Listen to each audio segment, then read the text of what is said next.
Welcome to Gather In, where you'll hear stories of conversion to the Church of Jesus Christ of Latter-day Saints. If you have an interesting story to tell, please go to our Instagram page or send us an email to gatherin@proton.me.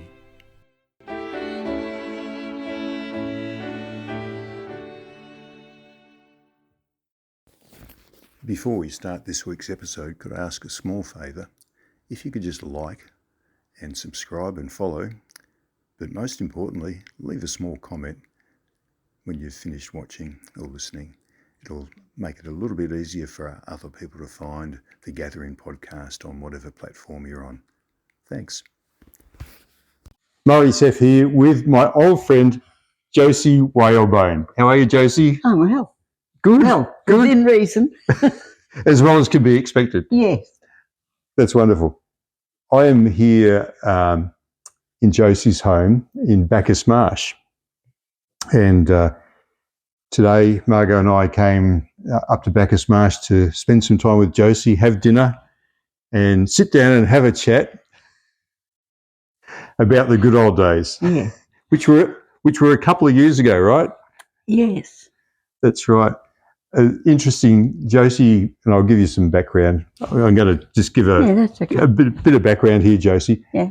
Margot and I met Josie when she was being taught by the missionaries, and she lived in Lara, not very far from us, probably less than a kilometre away from us.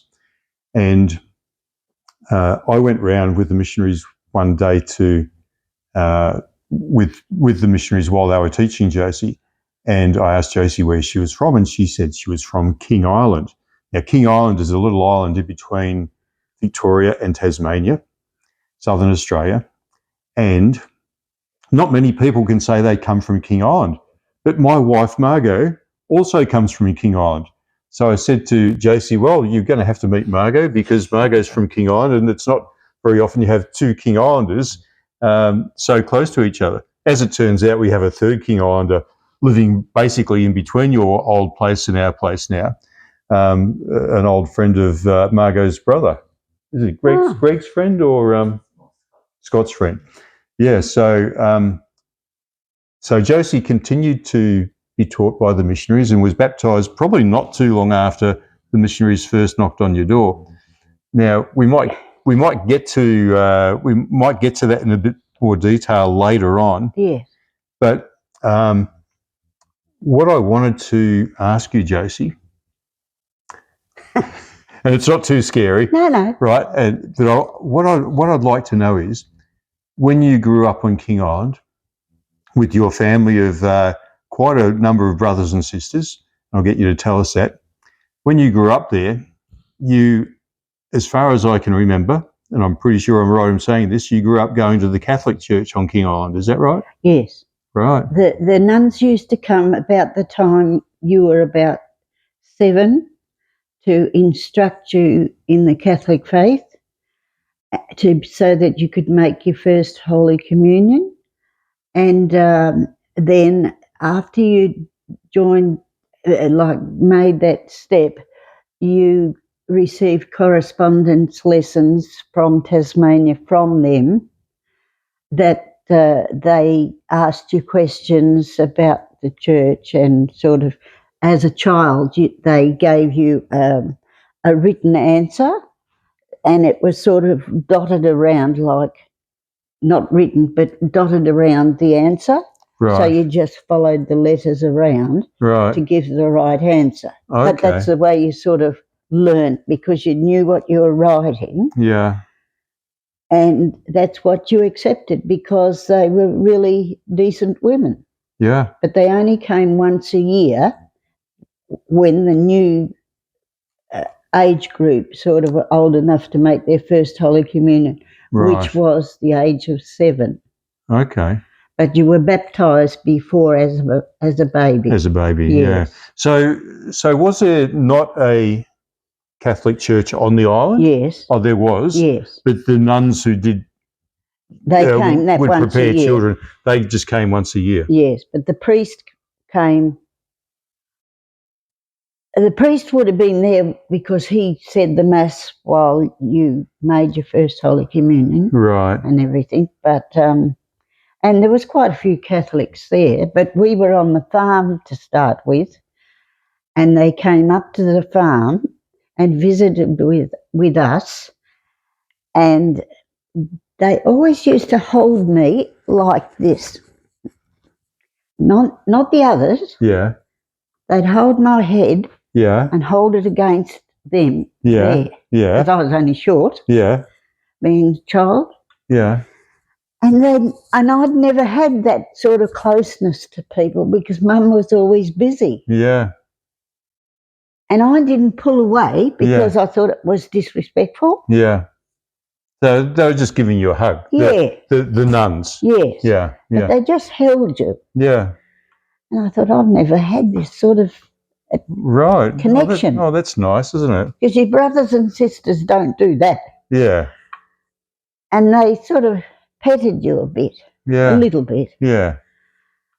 And I thought that was nice. Not in any sort of creepy way, in a nice way. In a nice way. Like maybe touching you on the arm or something like that, perhaps, or whatever. Yeah. Okay. Okay. So, Josie, tell us about your mum and dad and how they, what sort of Catholics were they? Were they twice a year, Easter and Christmas type Catholics, or were they every day at church type Catholics, or once a week type of Catholics? How involved were they? Well, we never had any prayers or anything like that said. Yeah. But when the nuns came, they sort of taught you to genuflect and that you kneel on your knees when you're praying and all that side of things. Okay. And I rather liked that because it was totally different to what we grew up with. Yeah. Like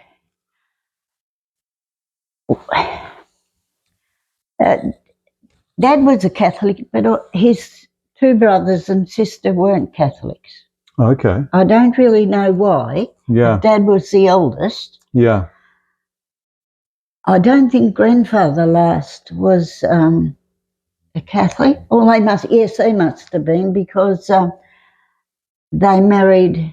Well, the one that came out as a convict, I don't know what he was, but he married an Irish girl. Yeah. And then she did something really wrong.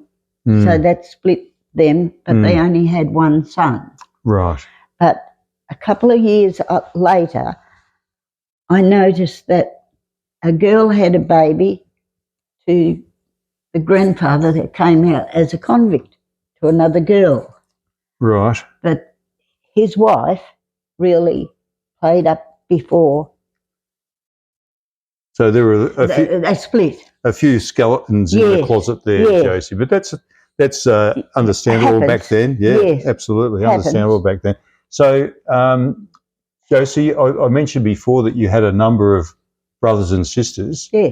Could you tell us where you fit in the family? Who's the oldest and going down to the youngest? Could you rattle off their names and rough birthdays or ages and tell us who's still alive? And so who was the oldest? Mary was the eldest. Mary. Now, Mary, I think I've met Mary, haven't I? No. Doesn't she live in Queensland? Oh, she lives in Queensland. Yeah. No, I don't think I've met Mary. No. Okay. She married an Italian who used to knock her around. Oh. And the whole time that they went together, she was in tears. Oh no. Let's not delve down there too much. But tell us when was Mary born? 1936. 1936. And then who came after Mary? Terence. Terence. But we used to call him Billy.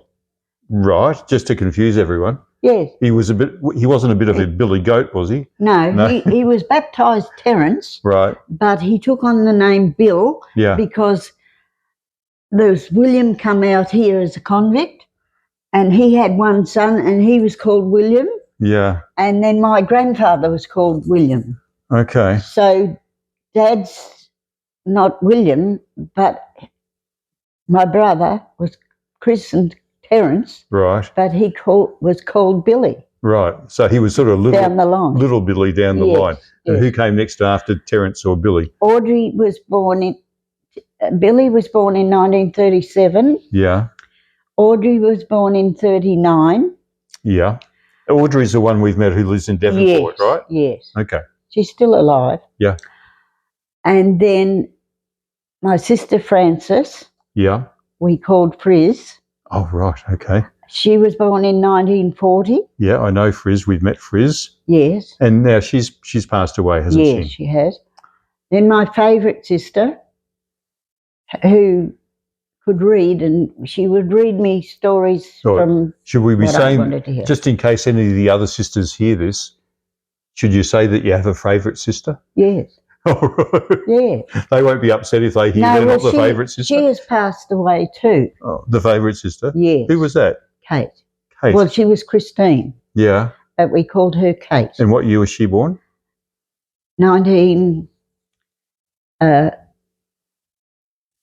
1942. 1942. Yes. Okay. Who was next after Kate? Frizz was born in 1940. All right. But who was after Kate? Kate was born in 42? Yes, and I was born in 43. Oh, so you were next. Oh, Yes. so you're very close in age. Yes, and Yeah. she could read. Right. And I didn't really bother about learning until I really went to school. And I Okay. found it very difficult. Yeah, yeah. But she would read to me. Oh, okay. Yeah. Even though she was only a little bit younger than you. Well, she a was little 12 bit older months, than you, sorry. 14 months older. Yeah. Okay. And who then- came after you? Then Leo came along in 1945. Right. I remember Leo, and Leo's well and living in Queensland. Yes. Yeah. And who came after Leo? Nancy. Nancy is Nancy the youngest? No. No? Nancy What year was lives she in born? Tasmania, and she was born in 1947. Okay. And then my sister Olive, whom we called Doc, Doc. Yeah. she's the youngest, and she was born in 1938. Okay. So 1948. okay. So 1948. out of all those, there was your favourite sister, Kate. She's passed away. Yes. And Frizz has passed away. Yes. But all the rest are still alive. Yes. Oh, wonderful. Wonderful. And living in various parts of Australia. Yeah. Okay. So going to school on King Island, I'm guessing there was probably not a Catholic school there? No. So you went to a government school there? Yes. You didn't ride a horse to school by any chance, did you? Of course I did. You did? Oh, I was wondering if you rode a horse. Quite a few times whenever we could catch Right. the beast. Yeah. So She didn't want to be caught. oh, right. How many of you would ride the horse to school? Oh, only one person at a time. Oh, okay. But sometimes we would all get on, as Yeah. many as we could fit on. But we were only kids, so it wasn't like like an adult. Yeah. Let me just backtrack again. You Yes. were born in 43. 1943. Mm. Okay, so you and Kate, she was born in 1942. So you would have been going to school together with Kate in you know, Yes. and some of the younger ones and some of the older ones. So the Last family, that's Josie's maiden name is the Last, Last.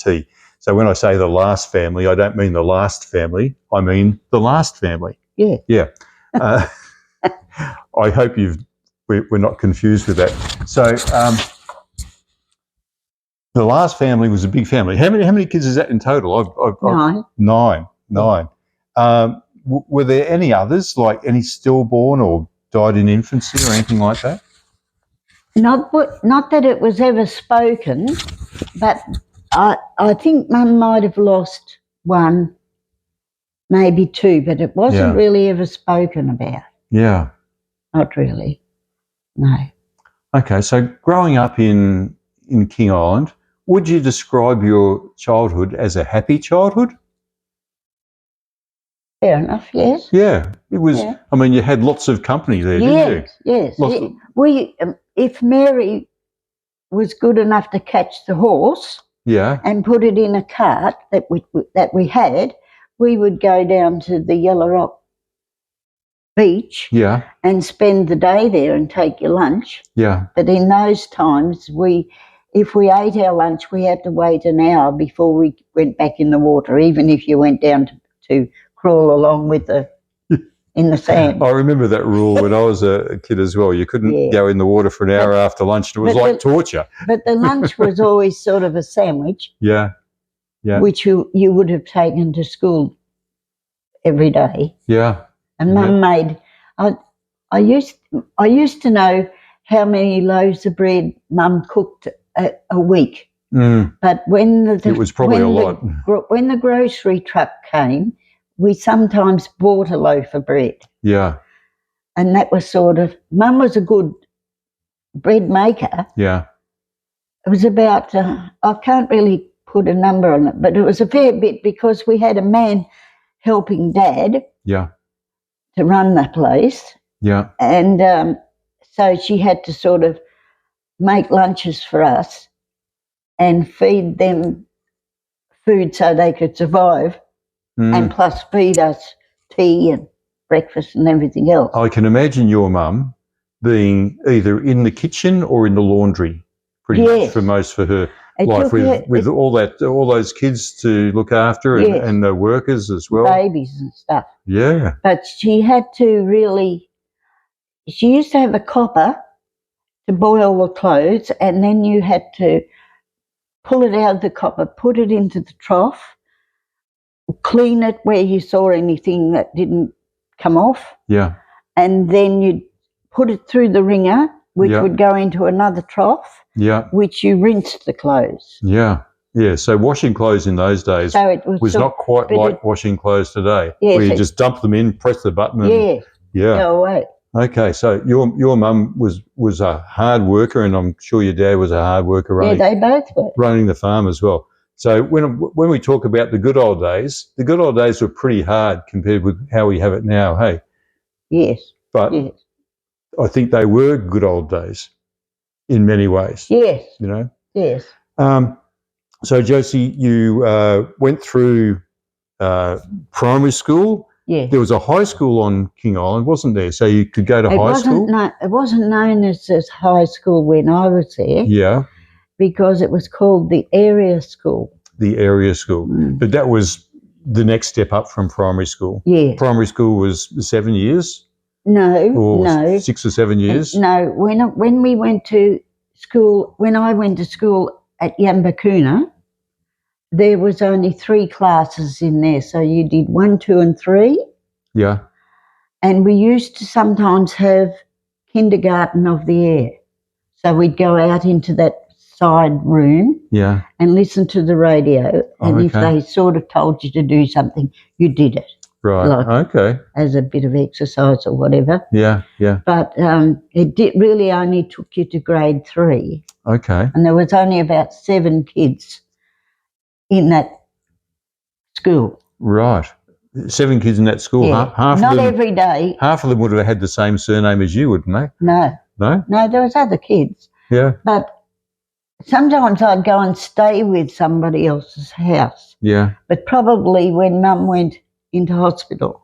Right. Okay. To have another baby. Yes. Right. Okay. So 3 years at Yambakuma school. Yes. And then we moved to Curry because Dad had the stroke in 49. Oh, okay. So that meant he couldn't work on the farm anymore? No, he couldn't. He couldn't even feed himself. Oh, really? Well, he's right-handed and he was crippled. He was paralysed on the right side. So he had to learn to use, you couldn't get the fork in, so Mum got him a knife with a hook thing on that sort of he could feed himself. But she used to have to feed him. So how did the family survive? After your dad had the stroke and you moved to Curry? Well, we did have a man help Dad, and he helped Mum.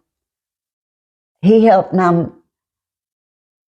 Between them, they'd get the cows in to be milked, but Mum didn't really work in the dairy. She was sort of busy at home. Yeah. Okay. Babies and kids. Yeah. Washing and so that would have been pretty tough. So what happened with school after that? You went on to Curry, the school at Curry, Curry Area School. Yes. And what years did that cover?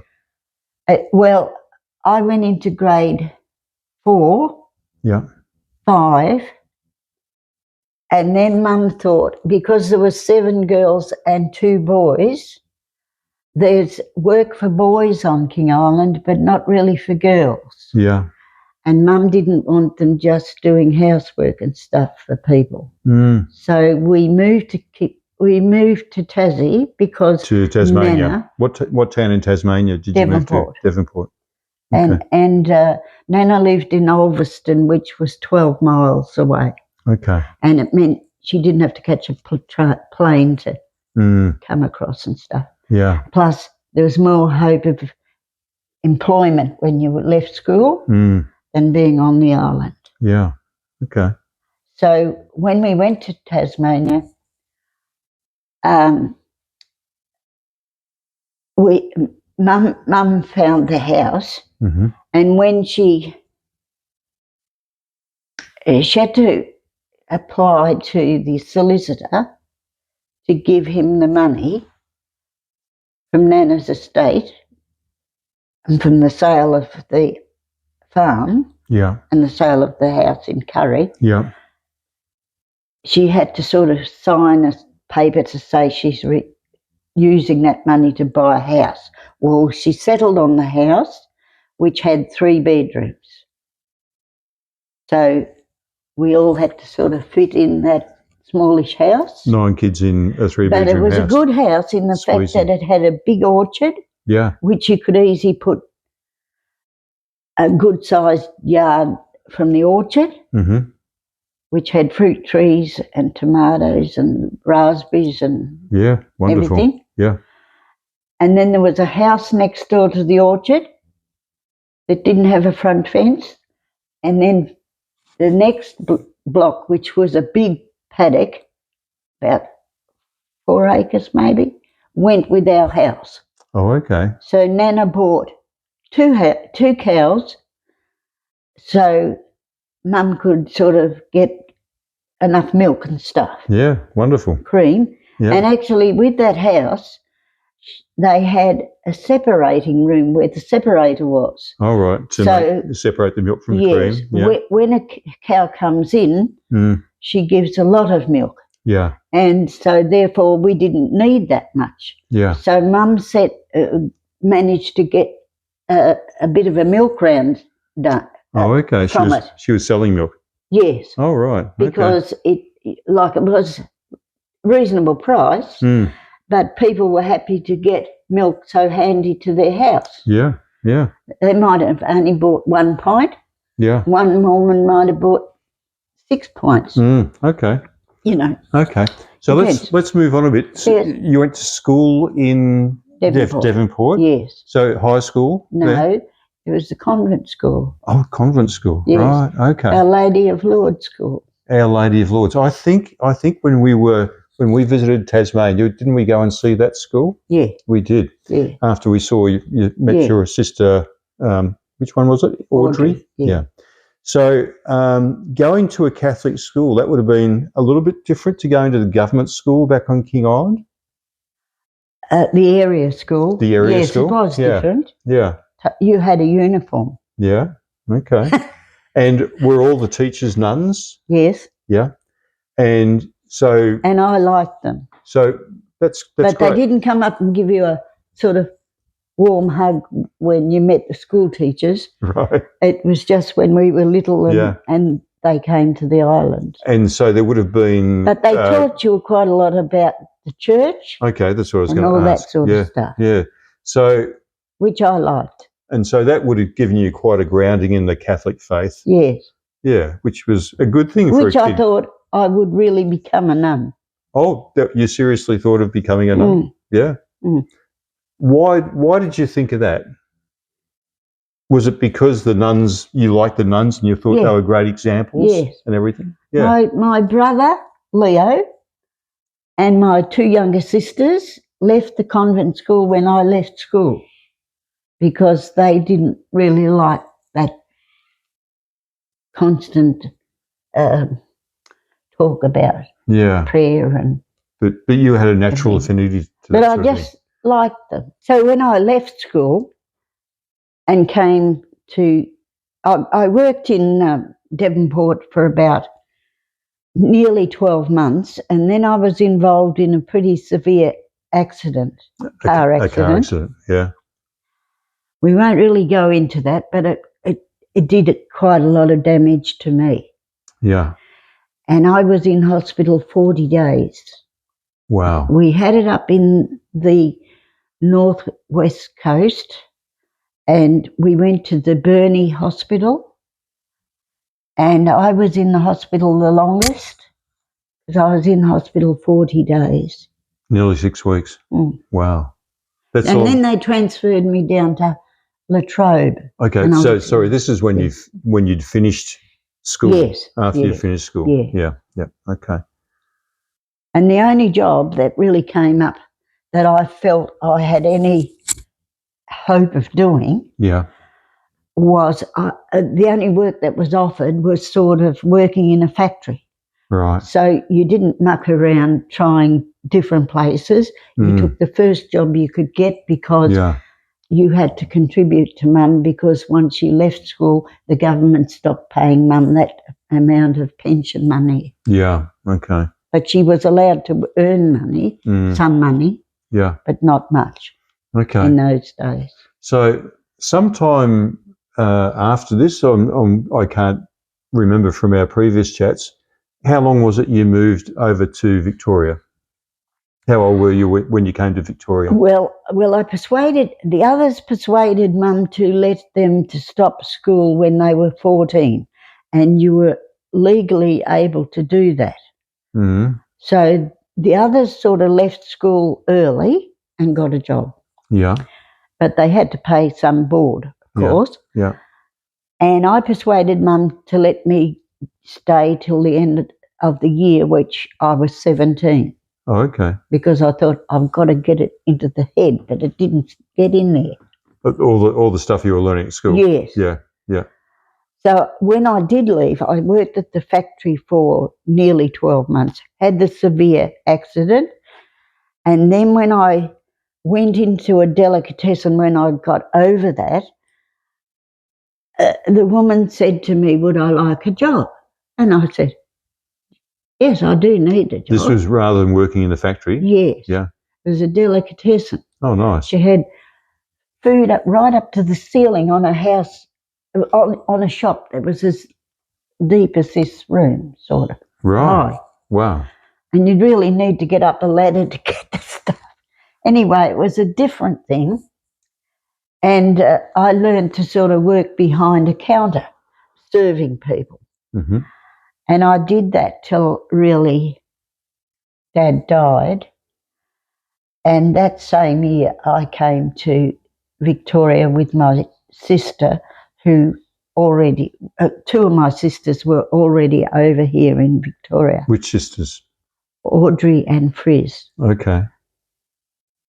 And so I came over to Melbourne with a balance of £23. Wow. £23, a lot of money back in those days. Well, Well, it was. It was enough to keep you going for a little while. But I had two sisters to sort of help. Right. If I didn't get a job. Yeah. And then when I came to Victoria, I was a bit nervous because you don't know the layout of the street, and besides it's a city. Yeah. There's trams going, but lots of cars and stuff. Yeah. And so my two sisters must have talked about the fact that I should really start to get a job as soon as I could. So I applied to the PMG to become a telephonist. And so they gave you 3 weeks training. So you had to go into the city of Melbourne to do the training. And I didn't know left to right, really, because I was only there for a minute. What part of Melbourne were you living in that you had to travel? St Kilda. No, East St Kilda. East St Kilda. So it wasn't a big trip into the city? No, but it was still frightening. Yeah. How old were you at this stage? Well, I came to Victoria when I was 18, and the following day I turned 19. But I had my sisters, so I wasn't sort of on my own. Yeah. But they said that I should really start to look around, and I thought, where the heck what direction do you go? Yeah. And then when I had to go for an test, an IQ test, I suppose, and you have to write the answers. And so it came to,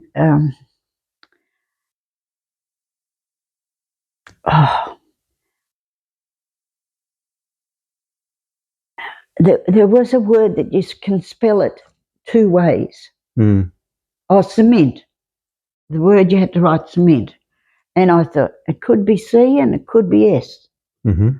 So I put S. And it's really supposed to be C, isn't it? Mm. That's right. And I put S. And then when the supervisor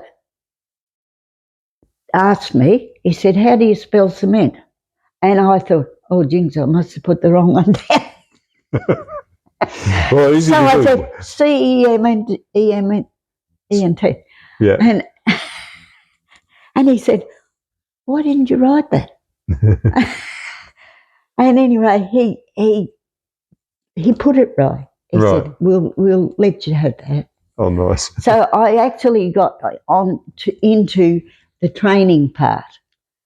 And that was a 3 weeks training to know how. With the PMG? Yes. Which, just for our listeners, Telecom. the Postmaster General's Department, which covered the post office and telecom. Yes, at that time. Telecom, and eventually they separated. Telecom became Telstra Australia, and the PMG is Australia Post. So that's how those entities are these days, just for those people that aren't old enough to know what the PMG is. That's right. Which is probably quite a few. So, okay. So we went into this 3 weeks training. Yeah. And I tried to learn the book, which was about that size by that size. Yeah. About that thick. Yeah. And the exam was set, and some of the people got it, and about 5 didn't. And I was one of the 5 that didn't get it. Didn't pass the test. Yes. Right. So then they said, well, we'll give you an extra week. Yeah. To just give you a second chance. Yeah. So I thought, well, I'm going to really try and learn this off by heart, the whole book. Yeah. So I don't miss out. Yeah. And so we had the second test, and the examiner said to me, if I had have done that in the first place, I would have come top of the class. So I thought, sure. Wow. Well, that would have been an achievement, but anyway. Yes. Second go, why not? In those days, you had the telephones, you had different sections, and you could have sort of local calls. Yeah. Or you could have trunk calls, which went to other states. Yeah.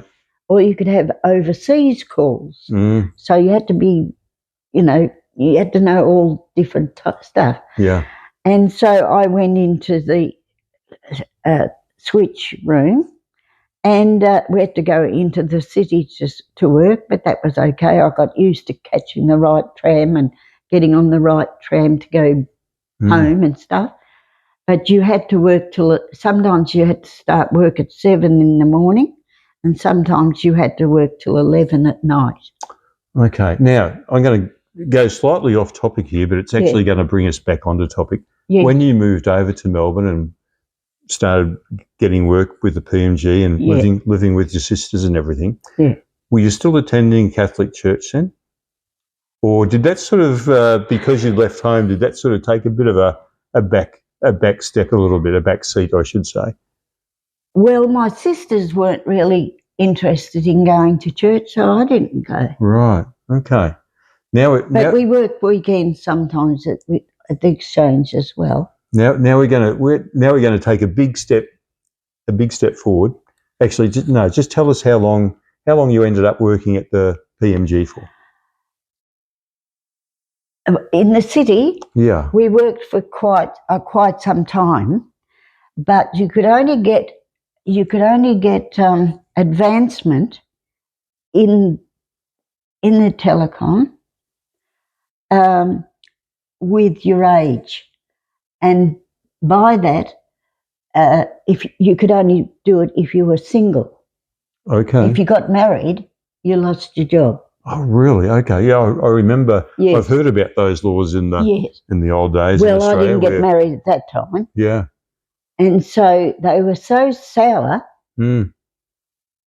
that because I'd passed my exam and got really top marks as far as the group I went through with, there was one day they were short of monitors. So they offered me the job of walking around behind the girls to make sure they're looking at the board and saying the right phrases and all this sort of stuff. Okay. And I felt a bit awkward because my sister didn't pass it, you see.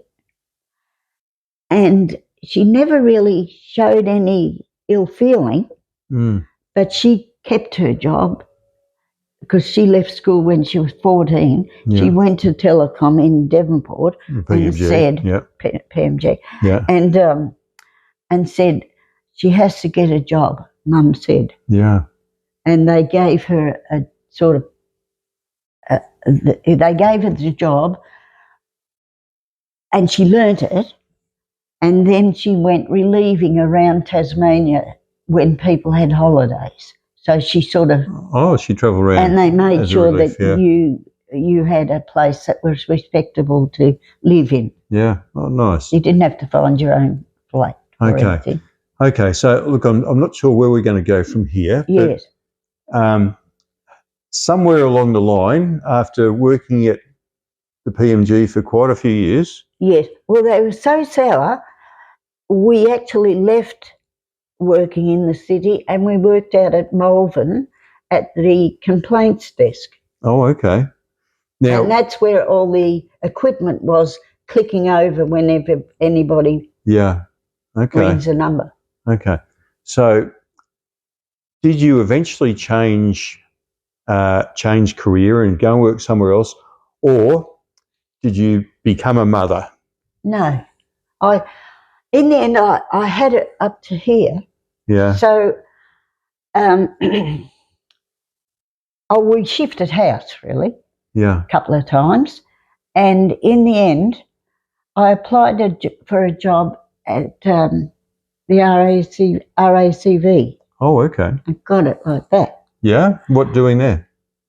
Working the boards when people ring in to say their car's broken down. Oh, the internal... And you had to find out what street was nearest to the car. Right. Oh, okay. And what suburb. Yeah. And then you sent the note down to the radio operator. Yeah. And my sister worked there too. Mm-hmm. My sister Kate. Yeah. And she would contact the workmen that went out to do the starting of the cars and stuff. Okay, so what, off the top of your head, Josie, what year do you think it was you went to work at the RACV? RACV stands for Royal Automobile Club of Victoria, for those international listeners. I'm not sure what the equivalent is in the United States, if there's some sort of organisation like that, but it's who we call when we're broken down on the side of the road. We phone up and say, I've got a flat battery, or I've got the car's overheated or something, and they come to our rescue. Wonderful organisation. Yes, well, I worked there for about 2 years, I suppose. Yeah. And my mum came over to Victoria to live, and she took on a flat because the solicitor in Tasmania refused to send the money from Victoria to Victoria from Tassie because he said he wasn't allowed to do that. So Mum came over, which was here, and she took a flat. So my two sisters went home to live with her, but I went and rented a flat in Windsor for 6 months because I just wanted to see how I went doing that. Living by yourself? No, I shared it with a brother and sister. Okay. And Well, the sister used to share when we lived in a flat before. Yeah. Because we moved from a bed sitter to a flat. Okay. And she used to work with Frizz anyway, so that was okay. And I took the flat, and I still worked for the RACV. And then when the 6 months was up, I gave the girl my rent, and I gave her enough money if there was anything extra, an extra either £5 or £10, just to cover any gas bill or whatever, my share. Mm-hmm. And then when the date came that the key was to be returned, I gave it to the girl because she was going that way to pay the last rent and give him back the key. And I rang him up to thank him for giving me the flat because I took it in my name. Mm. And he said they hadn't received the money. Oh. So I had some money in the bank, so I paid it. Oh, so the money, the month's rent. The money you'd given your flatmate. Yes, that flew out the window. Right. So I paid the rent for the month. Right. For my share, their share. And so what I owed. You then went to live somewhere else. So I went to the flat with Mum. Oh, okay. And my sisters. Yeah. And then eventually, the solicitor in Tasmania released some money, but I think he must have got the money from the Nana's estate and invested it for so long. And then when it came due, he sent Mum's house money. When it came out of that loan, he said to Mum that she could have the money. It all sounds like this might have been a bit of a dodgy solicitor, do you think? Yes, but he was well known. For being dodgy? No, that he was a solicitor. Yeah. And so Mum got some money. Oh, no, well, just prior to that, Mum had some money and Frizz had some money. And so they put it together and we went down to Sandringham and bought a real old house that it was weatherboard, and if you put a marble on the floor, it could have gone in any direction. So it wasn't level. Yeah. And it still had those curtains that you pulled across to shut a room off. Yeah. So it was an old house. Yeah. And then when I had Peter, I brought him home from the hospital. Peter, your first son, born in what year?